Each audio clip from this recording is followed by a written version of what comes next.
Thanks for having me today, everybody. Today we're going to talk about a fun little topic called inclusion and what exactly that means, and the lessons we can learn from the disabled community. I'm going to be referring a lot to disabled people by, disabled as an identity. That's how I identify, and that's how I'm going to be talking about the community. So just a heads up for everybody. So let's dive in. All right. Sorry, Zoom is distracting me. Okay, so let's go to a little bit about me. Like I said earlier, my name is Liz Davis. My pronouns are she, her. I am a white woman with long brown hair, and I'm wearing sort of I have to check, a brownish tannish jacket. I have lots of freckles. I'm wearing earbuds, and it's medium light here with a green background. And you might see a blurred figure of a cat scamper behind me. Please try to focus. I have been a wheelchair user my entire life. I naturally have been a disability advocate and a designer. And there's some various pictures on the screen of me. One holding a sign saying the future is accessible. One where I heard this was mentioned. One photo of me sitting in my chair, dressed up like Han Solo with like the jacket and the pants, holding a fake like blaster, and kind of doing an arm pump with a fake tattoo. When I was doing fake arm wrestling, as Han Rolo, and then a picture of me giving conference talk in my chair facing forward. And then, the other picture, sorry, of course, the most important one, wearing a shirt that says Crip Ride on it, smiling at the camera. And then my dog Hagrid down kind of in the bottom, and that was taken during the Disability Pride Parade. And so let's jump into our topic, which is, what is inclusion? This is one of those, big, hefty words, right? And so let's think about what we know about inclusion, right? We know inclusion is good. Inclusion is important. Inclusion is ethical. Inclusion is empathetic. We can add lots of words to that. What does inclusion look like? Inclusion can look like, for an individual, that they know disability exists and experiences aren't great for people with disabilities, and so they want to include those people in their process or in their thinking or just in their day-to-day life. Inclusion can look like, we have a disabled employee. Woohoo! Inclusion can look like testing with people with disabilities. Inclusion focusing on disability here specifically. But it kind of begs the question of like, inclusion, is it working? It's a big question always. If it's working, where's all the disabled people at? When I was kind of finalizing this talk, and this has been kind of a thought process the last year or so of, I've been in industry now for many years, and I have not really ever worked with another wheelchair user designer. And so the question, like, where's all the disabled people at? Where are they at? Like, and I know, I've undoubtedly, and no, I have worked with people with disabilities before. Maybe they didn't identify, maybe they did, maybe they're invisible or not. But when I'm thinking about that thought, mine was specifically around like, why have I never worked with another physically disabled designer? What is failing in the inclusion process to where I mean, we're great problem solvers, right? Like, there's no reason we can't be good designers, etc. So what's stopping us there? And one of the big questions is, or one of the big answers to this is that the way we create, by create, I mean train, educate, include, there's that word again. The way we create designers, developers, professionals is systemically not inclusive. So right now I'm thinking maybe it's not working as well as it could or as well as it should. So what are we supposed to do about that? Well, we're going to solve all the world's problems here today. Maybe. Just kidding.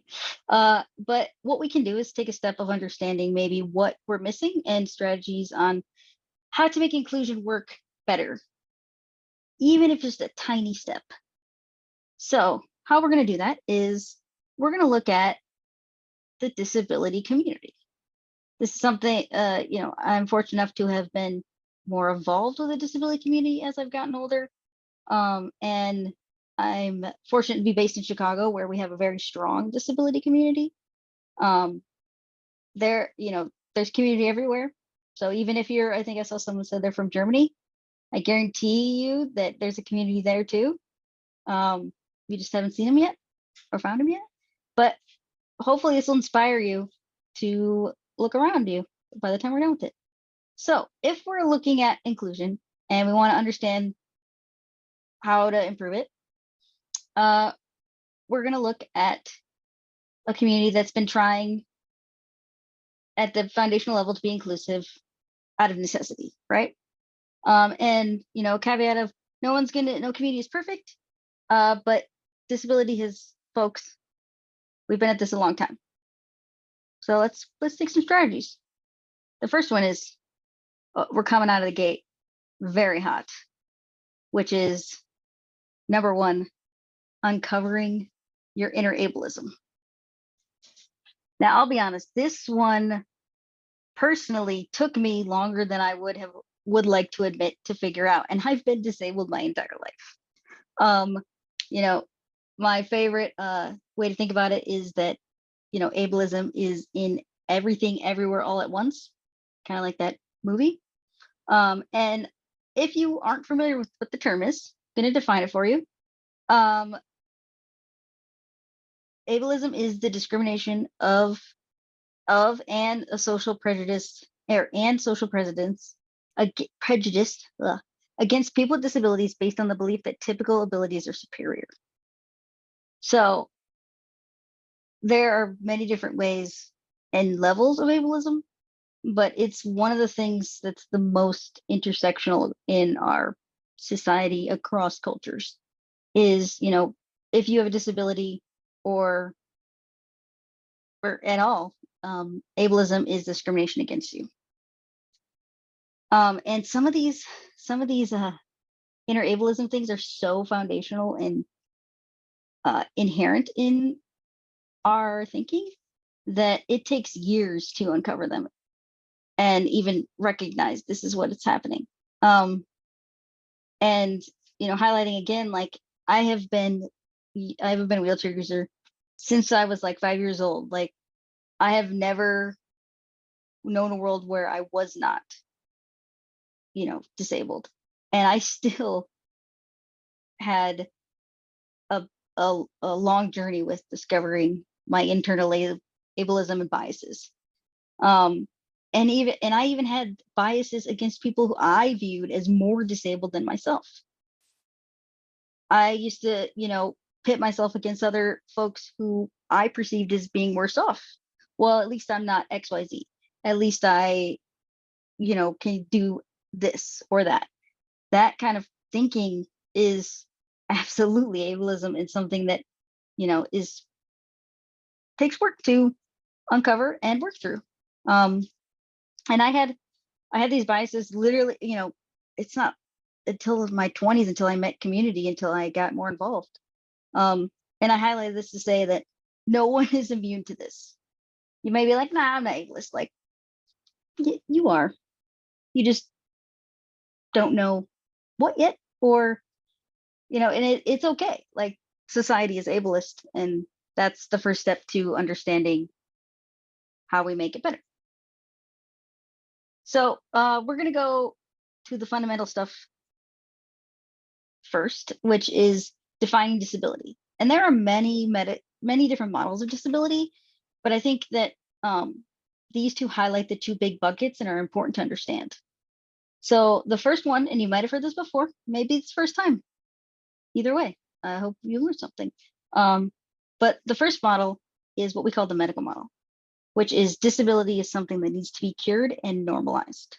So this is very predominant in the medical field, as you can imagine. This is sort of like very much centered around making sure that the individual fits within the realms of society, whether it's physical, cognitive, anything. People should be fixed. And the social model, which is something that is what I consider and what most people with disabilities consider the correct model. These aren't about right or wrong models. These are just models of how people view disability in general and how they form their foundations around it. And so with the medical model is formed by doctors and people who aren't necessarily disabled and their viewpoints on disabled folks. And the social model is kind of flipping that on its head. And the social model is disability is caused by barriers between a person's abilities and their environment. And the best example for me as a wheelchair user is the medical model are those very silly, always come up over and over again stairs that go up wheelchairs, or stairs that I said stairs that go up wheelchairs that go upstairs. Can you imagine? Anyway, you've seen them, right? Wheelchairs that can climb stairs. They're always like innovative and interesting, and they're going to solve accessibility for stairs, right? And that's the medical model. Like, you're forcing the individual to buy this thousands and thousands of dollars contraption that probably won't work. It wouldn't work for me because I can't stand up to go upstairs, right? And the social model is like, would say, well, we need to make the building accessible because, for one, it helps tons of people, and for two, like, the problem isn't with the person who can't walk. The problem is the building does not accommodate them. And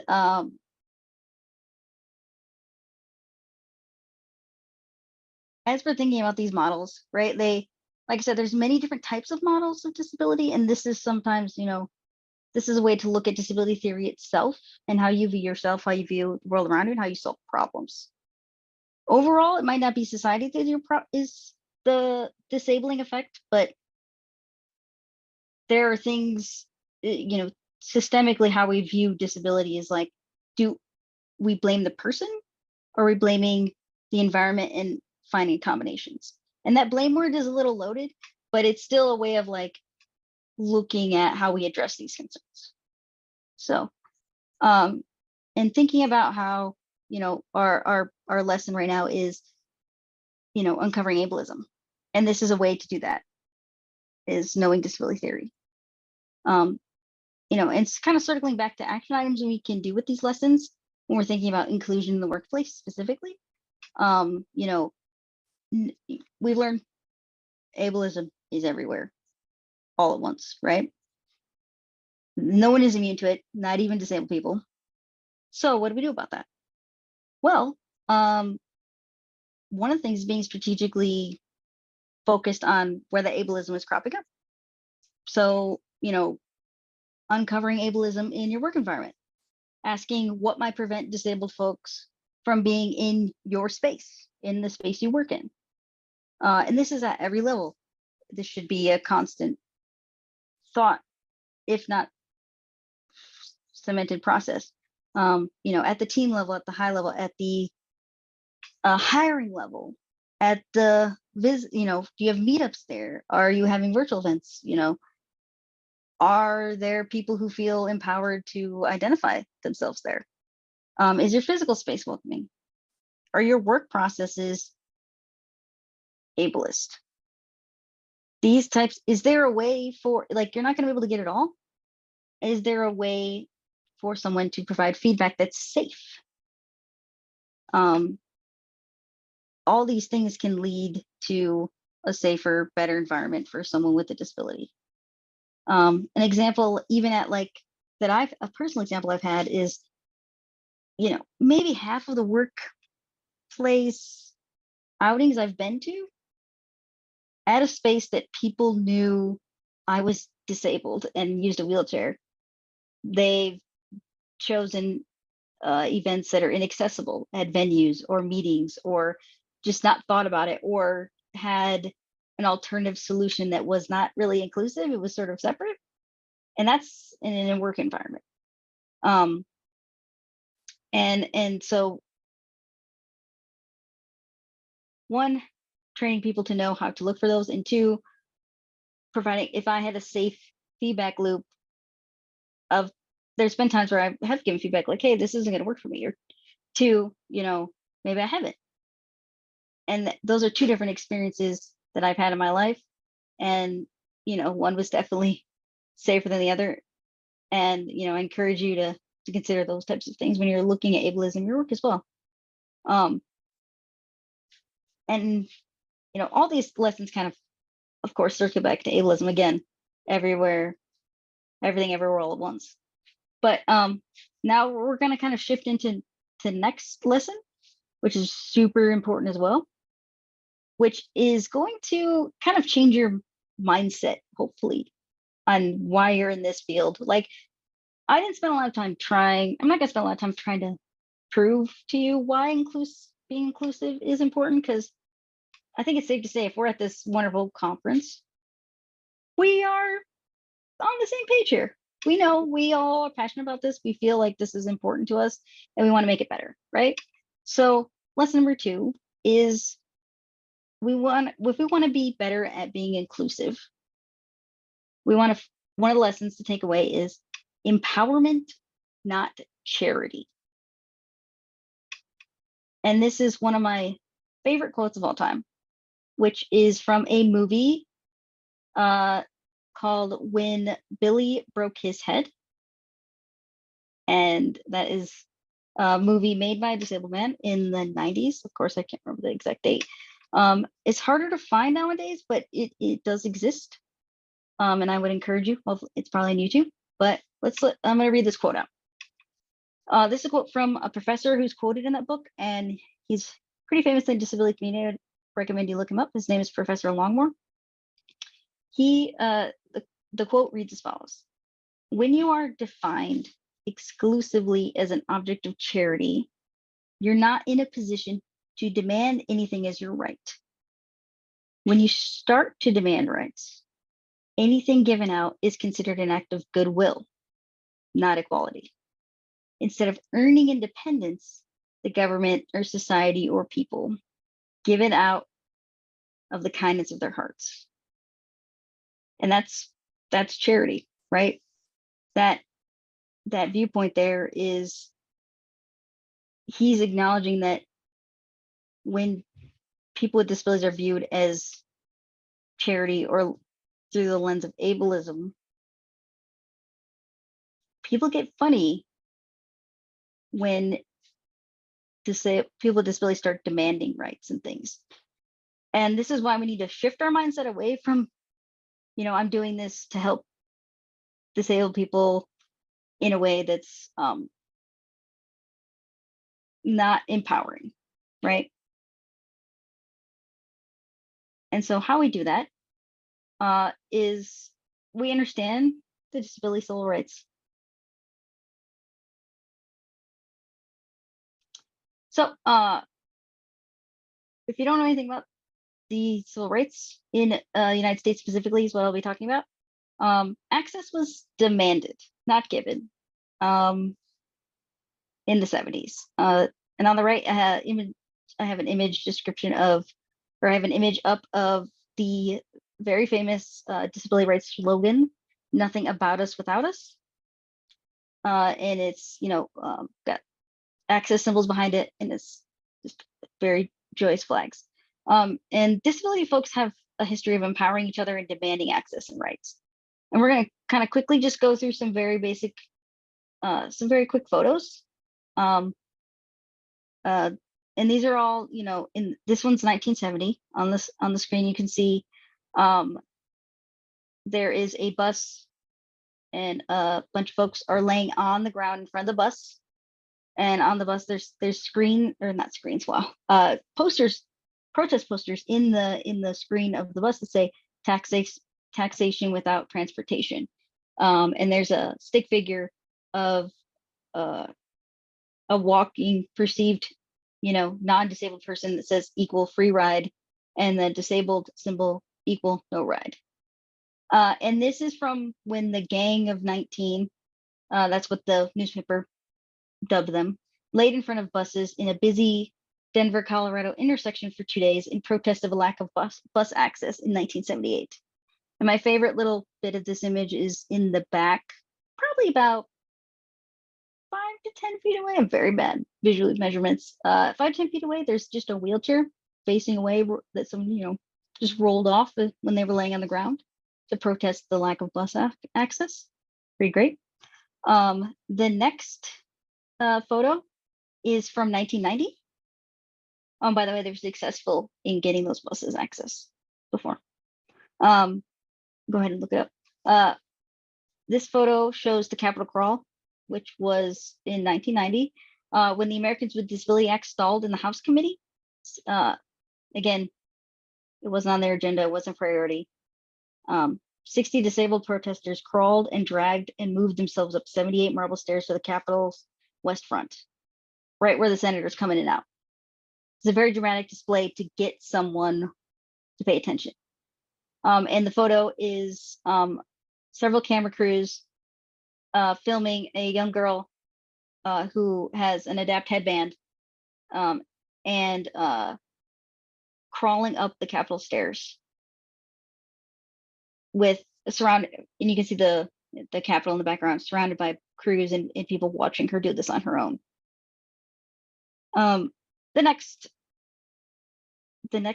slide shows Lois Curtis, who was a plaintiff in the civil rights case Homestead versus LC that gave, and it was foundational, and it gave people with disabilities the right to live independently out of institutions and get that care funded. This was the case in 1999 where people with disabilities won the right to live in their home. That's 1999. Lois, in on the right, you can see a picture of Lois, who was in and out of institutions all her life. And she just wanted to live at home, and she brought this case against, this foundational case. An amazing leader. Let's see.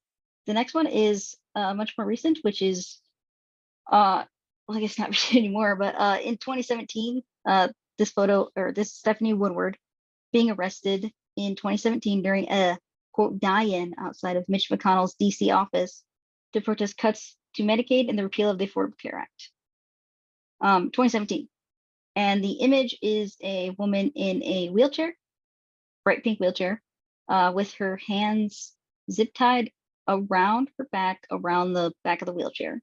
It's a very powerful image of just the types of advocacy people with disabilities do and put themselves on the line with, right? The people with disabilities are, well, it's a community of empowerment, not charity. We're not, no one's sitting around being like, oh, I'll just wait to get access. No, people with disabilities are demanding it constantly, all the time, since the 70s. And if no one sees that, then,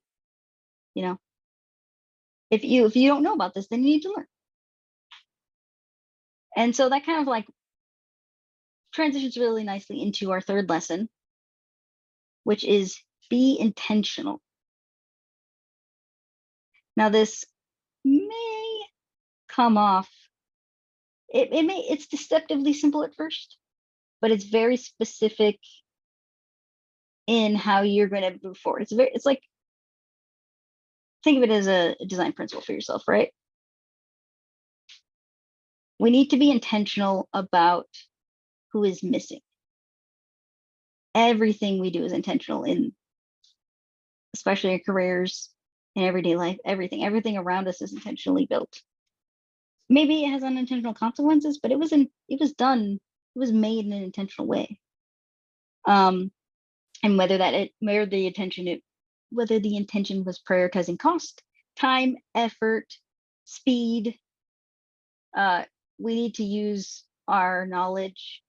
We've already learned about ableism. We've learned that we need to empower, think of people with disabilities as, working with them as empowerment, not charity.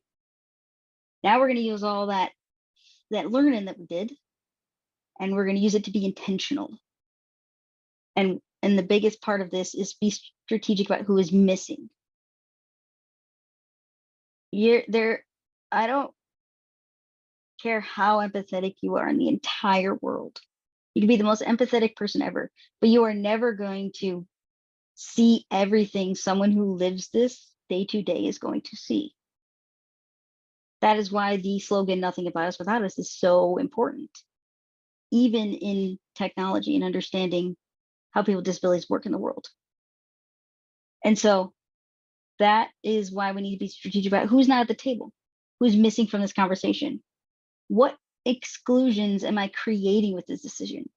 Every time you don't use captions, every time you don't have an ASL interpreter, every time you don't pick an event that has a ramp, doesn't have a ramp, you're intentionally creating a barrier.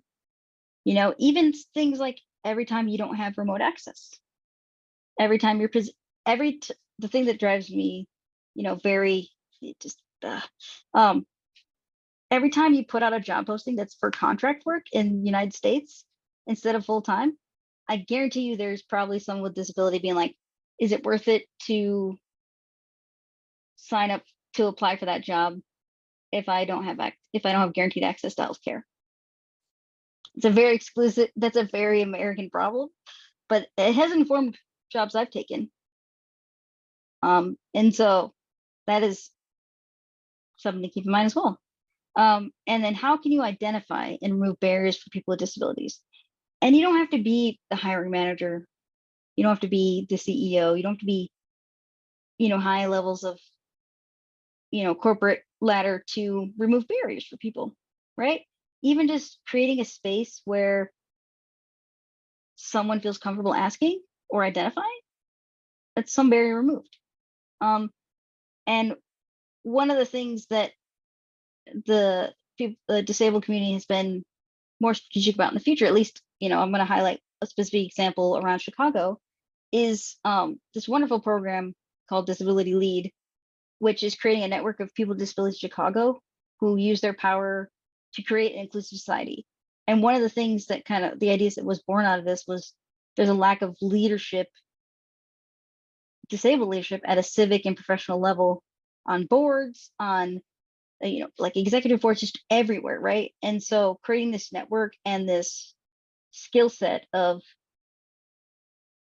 these are the gaps, these are the voices that we want to provide in the world, is very powerful. And I encourage you to check it out. And it's if you sign up, it's specifically for in Chicago, but the idea there is so powerful that it's worth spreading. And when we're talking about being intentional, one of the things we really, really need to highlight, especially in the disability community, is intersectionality. And specifically, talking about how historically Black disability leaders have been marginalized within the disability rights community. Names like Judy Heumann, Ed Roberts, very well known. Active around the same time, Johnny Lacey, who I actually learned about just today. I didn't know about her. Yesterday, I didn't know about her. She was one of the founders of the first Center for Independent Living. Brad Lomax and Judy Heumann were both, at the 504 sit-in, which is a very famous civil rights event. There's a drunk history episode on it. Encourage you to go look at that. It's hilarious. Love it. But Brad Lomax was also a Black Panther at the time, and he brought the intersectionality to the organization and they provided tremendous support to this sit-in. And that's not something that is widespread. Dennis Phillips was at the 504 sit-in. He's been active. He was active in technology. He's still active today. He's I believe he's blind. He worked in the .com before the .com boom or bust, global bust. Yeah, very active in technology. Saw it as well. I encourage you to, and like these are the three that I picked currently, like, or from the more historical history of disability rights. There are tons more, and props to DQ at their con last year had Amani, who is a tremendous disability leader. So when we're rounding out talking about intentionality, this is a very specific thing that historically the disability community has not been very good at. And I wanted to highlight, we need to do better as well. And we're always learning and improving, right? Like if the disability community thought they were doing things perfectly, like, yeah, no one should think that.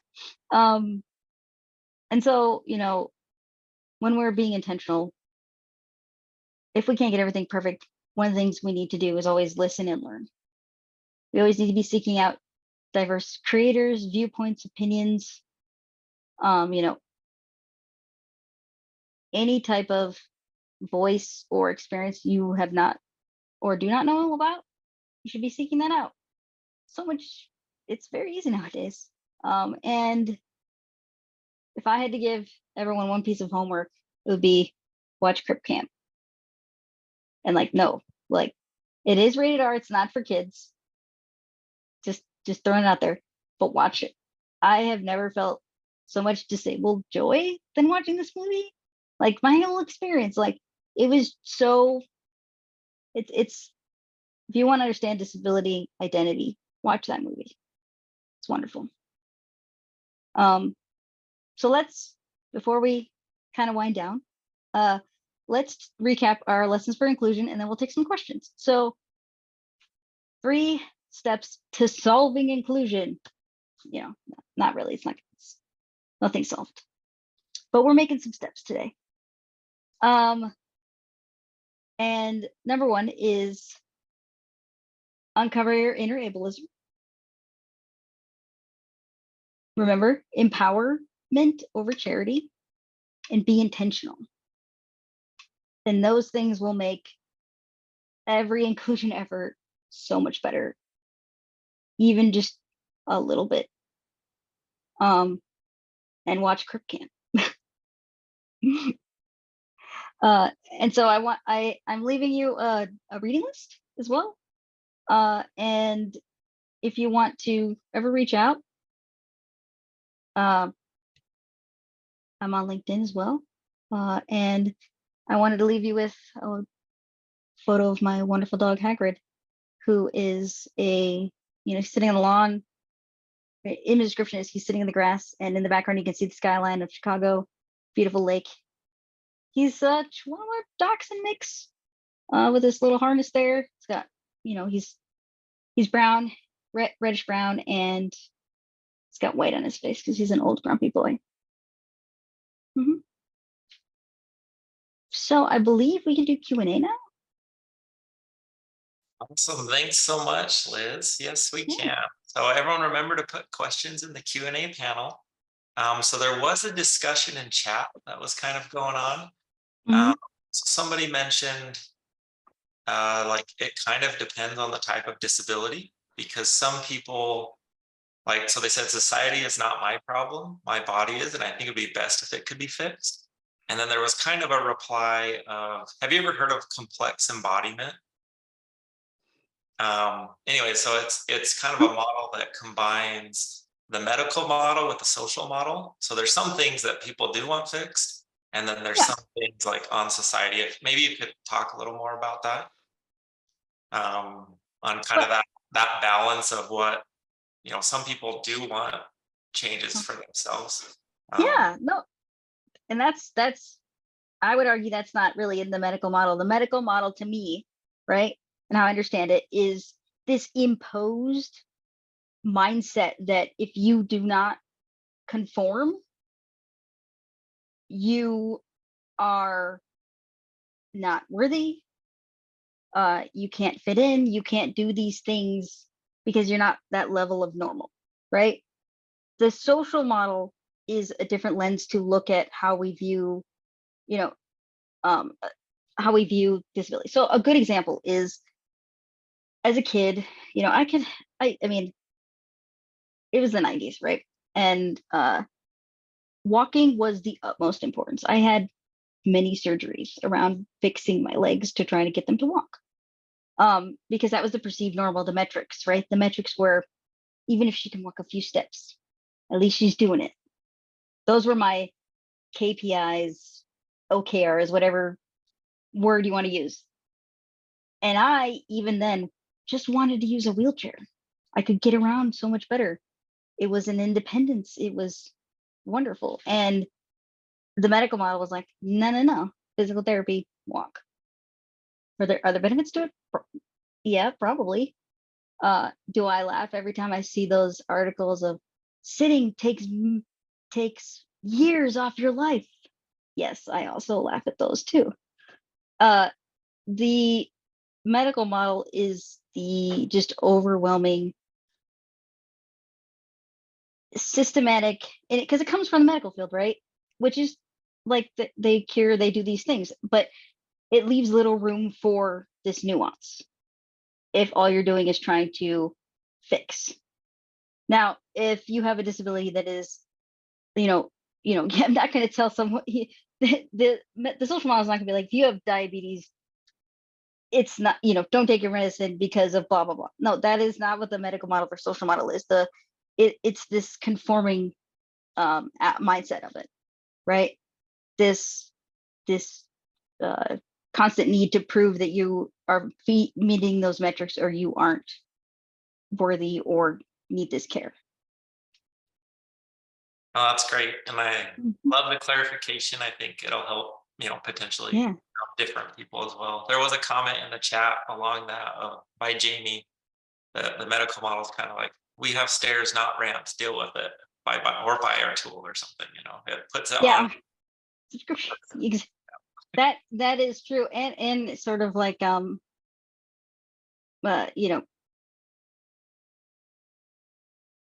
the social model also deals with like having ramps helps more than just me. And it could be situated. There's so many benefits, right? Exactly. Yeah. Yeah. Exactly. So there's a question on any tips for making the hiring process more inclusive. Solve years of systemic oppression of disabled people. Sorry, I had to. Well, one of the things, yeah, there you go, easy peasy solved. We did it, guys. We did it.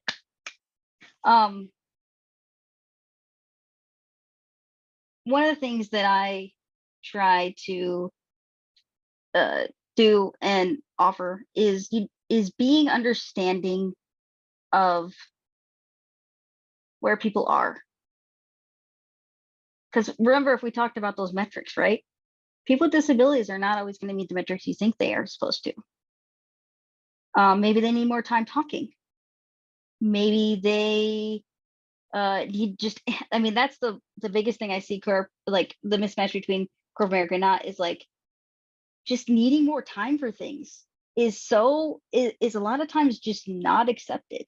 And that is a fundamental like barrier to some people who aren't even going to try, right? There's if I ask for too much, I'm going to be, will they not want, will I be seen as too needy? These things of like that we take for granted of like, if we just gave a little more grace and understanding, that would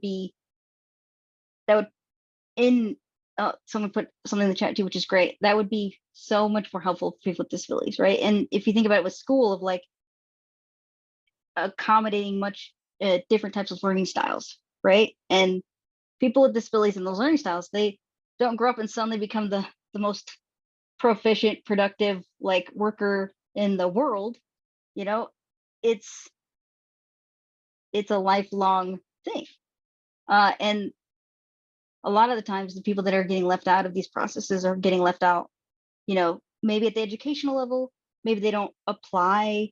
I spoke with someone recently who was quadriplegic, who didn't have full function of her hands, and she wanted to be a fashion designer, and she had the adaptive tools and everything, but she couldn't even get an interview because everyone just assumed, well, you can't use your hands, so how can you make fashion stuff, or how can you create things?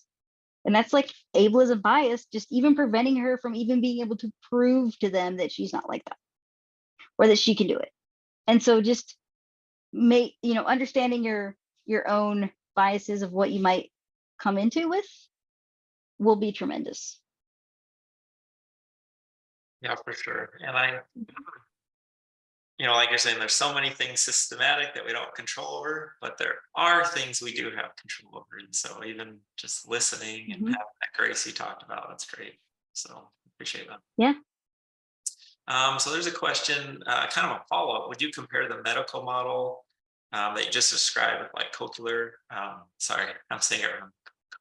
No, So, cochlears, right? I think. Yeah. yeah, there are implants to make deaf hear. Oh, well, I am not deaf, so I want to outline that now.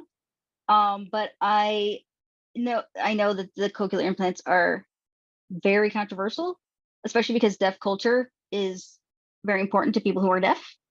And the cochlear implant, I'm not gonna like I would say that the models of disability are really good for that argument, right? Like, does a cochlear implant does it follow the medical model saying if you're hearing, you have to be hearing blah blah blah blah, right? You have to conform. Like, but we know cochlear implants aren't 100%,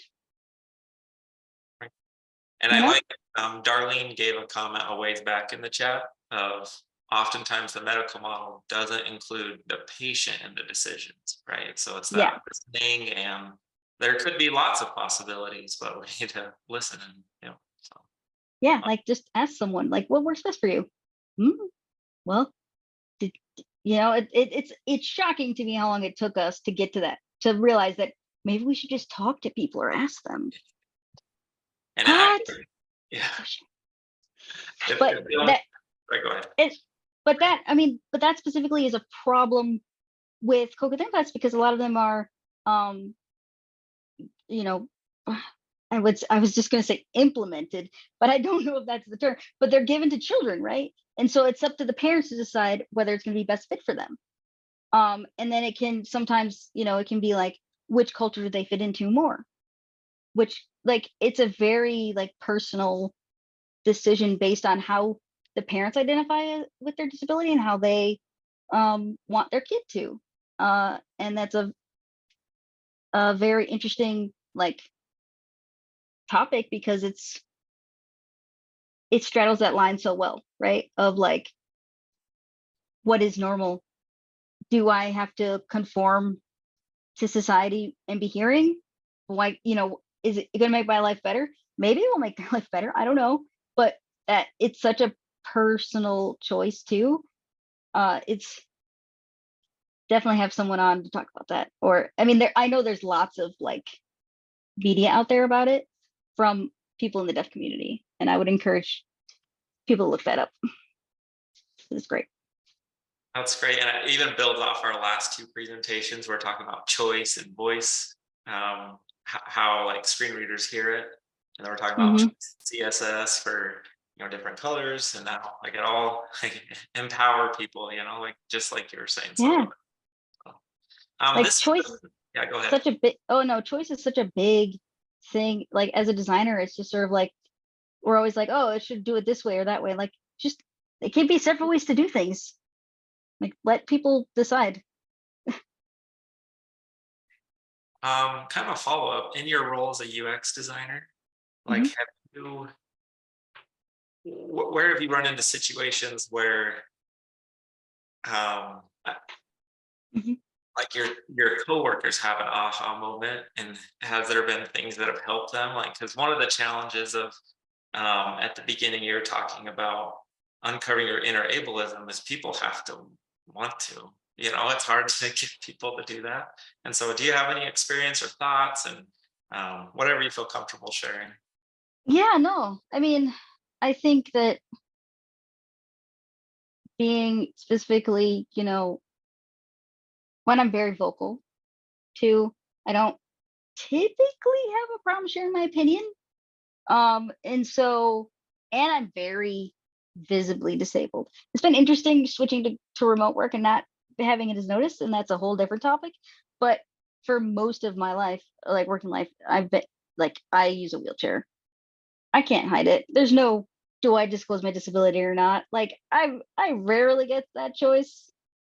And so it's just sort of like my strategy has been to, you know, talk about it and be an advocate. I've had to sort of be an advocate for myself and therefore be an advocate to others. And so sometimes that means that, oh, it's hard to ignore Liz talking about accessibility because like she's in a wheelchair and your ableism, like it's hard to, when someone's like yelling at you in your face and they work with you every day, like it's hard to ignore that sometimes. People do, don't get me wrong, but it's harder to ignore. And the fact of like, how do you get people there? Like some days my answer is more gentle and like, okay, let's talk about my experiences and see, of course you don't know this experience because you've never done that. And then the other is, I don't care. You aren't the marginalized population here. Your job as a designer with the power is to understand what you're doing, right? There are tons of instances. Well, one of the things that was recent is like airplanes domestically didn't have to have aisle chairs or accessible restrooms.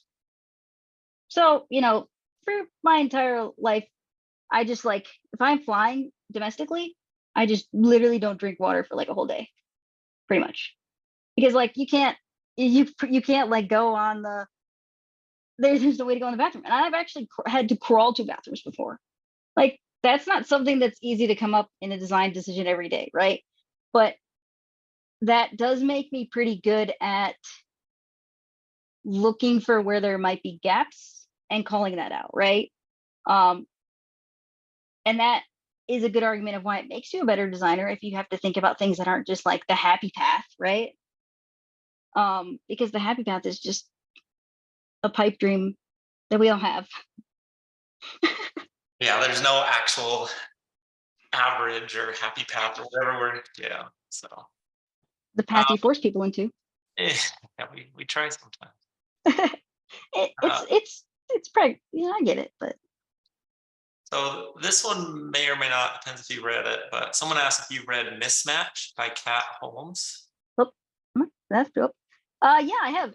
I like her book. I like her that it focuses on.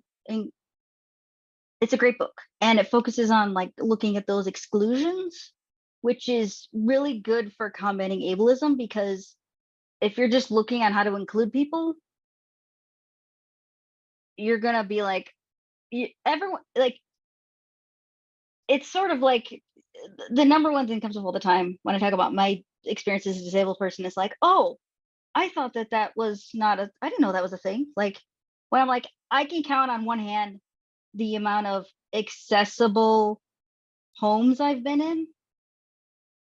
I'm, in my 30s, and most homes that I visit of friends or anyone, they are not accessible. There's no ramp. There are always stairs. Maybe just one stair, which is like, then why not? Why one stair? Like just do it there. But it's like when you look at the exclusions that might be there, it's easier to get to a more inclusive experience instead of like talking in a, look at the gaps, right?